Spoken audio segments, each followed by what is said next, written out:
you know, your first Mid-South Conference game coming up Saturday when you travel to Campbellsville, and also your first road game and your first day game. So a lot of different factors this weekend. A lot of different things. You know, we got that. We haven't been in the sun in a long time. You know, since fall ball. It don't seem like since fall practice we've been playing these night games, and of course we practice in the evenings, and that, you know, it's a little hidden monster that can jump on your back. It did last year a little bit down at Bethel, and we were able to come out there luckily at the end with a win, and we're just trying to avoid that. We're getting out a little bit earlier during the day, the last couple of days, and tomorrow as well, and trying to sell the kids on understanding how important it is to move around as quickly as you can, try to get as much of that sun soaked in as you can and get used to it, and so that's not a factor. And also, you know, going down there, we had traveled down there last year at the end of the year and was able to come away there with a win. So they've got a lot of things in their mind and a lot of motivation as well with us coming down to their place. And you know, this is the best team we played by far in a long time, and that goes into toward the end of last year watching them on film. You know, they really shouldn't be 0-3 watching the films. They're a young team, and that's really what causes the most problems. You don't see a lot of things on video, the penalties and that hurt them at the wrong times, or there'd be totally different details of the tape. And of course, they played an overtime game Saturday and had a chance to win down there. Missed the extra point in overtime. That's a heartbreaking way to lose. And definitely looking at them physically on the field, they are going to be a huge test. And I'm really concerned with some of our injuries and hoping that we can pull together as a team, period, to get through some of those problems. Okay, looks like we've got a call here, Jerry. You're on the Bear Facts. Might I say you guys look wonderful this evening. Thank you. I can see that Coach is a lot of other people laughing at that statement too. Johnny Cash there, all dressed up in black. That's the Pikeville Bears Ferret Club in the background. Hope you guys hear that. Go Bears! All right, so Coach, how you doing today? Doing good. How you doing? Good, man. Put a little gray in that. Maybe a gray T-shirt. All right, you guys doing okay? Doing pretty good. Charlie, how do we look this weekend? I think we got a real good shot this weekend, Jeff. Things just got to do what we do best, don't we, Jerry? Yeah, it's gonna be a test for us. Like I say, we got a lot of injuries, and we're concerned about some of those things. But I feel like, you know, like I say, if we don't hurt ourselves and we do all the cliched things, we protect the football like we did Saturday night, and keep the penalties limited, and just play it with X and O's on the fields, I think we'll have a chance to, you know, be there at the end. Well, I think you do too. I think the insertion of Underwood and Antoine, your other boys back there just hanging out, just doing a fine job. You had some nice things to say in the local newspaper about Mr. Underwood today. I commend you on that. Yeah, I ain't got to see that yet. I have to check it out. Well, it's not like you don't know what you said. You said what you said, and it was printed the way you said it, and it was a nice job. And Mr. Underwood, he's a good asset that you guys have, and I know Charlie loves to hear him rock the hedge, as you will. And that's right. And I even, every once in a while, when I'm on the other side of the sideline, we hear a big ooh, and I think that's Charlie, but I'm not sure what he's doing up there. Yeah, EJ's not afraid to hit somebody. No, absolutely not. He put some wood on some people Saturday. Hey, let me ask you a question. Can you run Matt Brown a little bit harder? Because he had that interception the other day, and instead of running the football like he was supposed to, he decided he wanted to run people over. Yeah, he has a tendency to do that. I'm not sure if that's you, Coach, or if that's Coach John Krieger, or what was going on, but, you know, you linebackers need to get the ball. You need to run the ball in the opposite direction, away from people, not run people over. Yeah, they have a tendency to do that. That's their mentality. And the thing is, a lot of people don't know that Matt's playing with a broken foot, so that might have hindered his speed a little bit. Oh, you know what? I saw Matt Brown dunk a football in full football regalia one day at the YMCA. Yeah, he's a good athlete. He's a big fella in pads too, so he definitely looks good getting off the bus. Matt just likes to run people over too. Yeah, that's a habit he has. Talk about your players like that.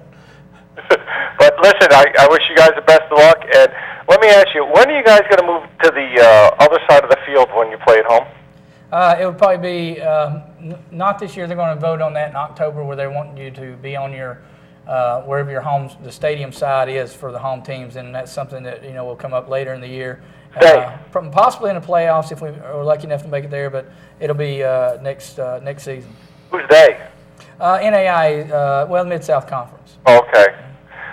Do you need like an extra board member to help you out on that? Because I'd really like to have them on our side of the field. Yeah, well, I mean, we do that for a lot of different reasons. One of them, I like the other teams over there, so the fans who can razz them a little bit. Plus, it helps our kids stay a little more focused, and we're able to be over there by ourselves and communicate like we need to communicate. We can also see up in the box with some hand signals and things, and communicate a little more easily that way as well. Plus, the sun's not right in our face in certain times of the day, and that really takes a toll on those fellas coaching on the other side. Yeah, I can imagine. It's always a hassle, but you guys did a good job this week. Were you rattled at all this week, or were you nervous? What part of the game did you guys feel that there was an issue that you might have lost control or whatever? In the first half, we kind of fell apart a little bit on the sidelines. Not anything that doesn't happen normally, but I was just kind of concerned about our mentality and where we were going, just trying to keep them in the boat and understand that, it's a long day and it's not always going to be easy, and it's never going to be easy for us because people, are giving us their best shot. So I was concerned early, but I knew that, if we could get have some things happen that they would calm down, and that's what happened. So it was one of those things, and then we, kind of you just got to get in there and keep them, playing every snap as best you can, and know that good things can happen as long as you don't hurt yourself. Yeah, what happened with Briscoe? He hit the upright and it bounced back into the field.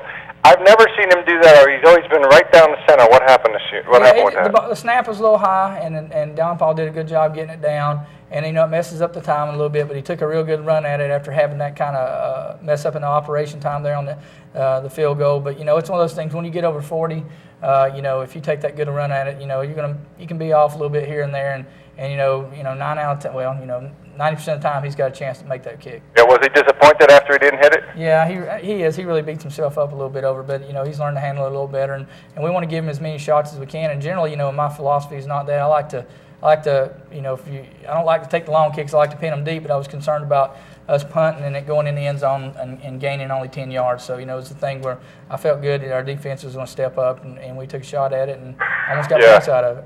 Yeah, you guys did a good job. Your flats were open this week. I don't know if you noticed that. You probably noticed it on film after the fact. But as a back armchair quarterback, I should have went down there.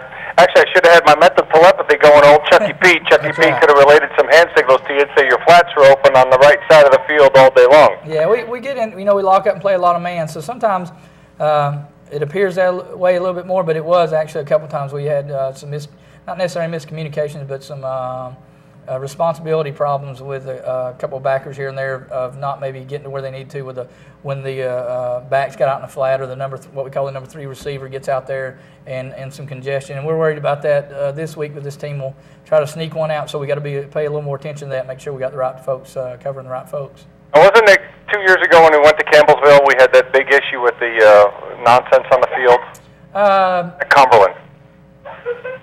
I'm not sure.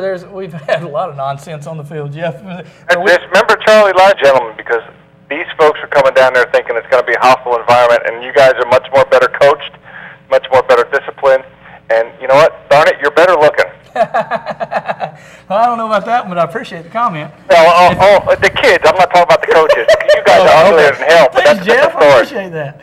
You guys are ugly, but that's a different. I know. If we had a competition between that, I think we'd win that. The ugliest coaches. Yeah, that's all right though. But we got some hope for you guys. We'll get you some facials, and we get some people that are helping you out with facials and haircuts and dresses. The kids want me to get a tattoo, and I told them I was gonna get a life-size tattoo of Brad Pitt on my face and see if that would help me. Yeah, well, it'd be a little bit too big there, Coach. So, hey, listen, I wish you the best luck. Charlie P., listen there. Why'd you guys start so late tonight? The show ran over a little bit. It was nothing, man. Those guys are crazy. Listen, we got to have a conversation with those folks at WPRG, because our fellas are sitting here waiting for you guys to get on. I got the rowdy group here. I got the women here. I got the boys here. Guys are sitting there like nothing's going on, waiting to see how you guys are going to strategize. It's just, yeah, we'll run over a few minutes to make up for it. Attaboy. All right. Guys, have a great night. Be careful, Coach. Good luck, and I'll see you then. And make sure, if you guys are listening, make sure we rock and roll. All right, thanks, Jeff. Appreciate it. Okay. Well, Stuart, anytime, we'll be ready to go to the highlights here in just a minute if you're ready for us. Stuart says he's ready, Jerry, so here come this week's highlights. Yeah, you have to read now. Here we go on offense. Calvin Joplin cutting back. Great job running to a tackle. And he gets out to run through 2 tackles there, maybe a third there, and there's a fourth. Just unbelievable. Just determined.